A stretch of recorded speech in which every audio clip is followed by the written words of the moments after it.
വേണം. എനിക്കൂടെ വേണം. ചക്കപ്പാപ്പം മതി, എനിക്കൂടെ വേണം. ഞാനിവിടെ കൂടട്ടെ? ചായ ഒക്കെ കുടിച്ചോ?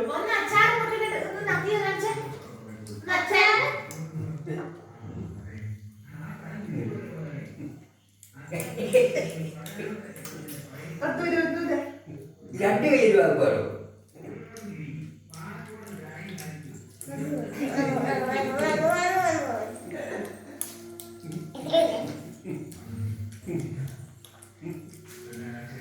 ചക്കപ്പാപ്പ ഇവിടെ താ. മക്കള് കുഞ്ഞുണ്ടോ? അച്ഛനും വേണ്ട.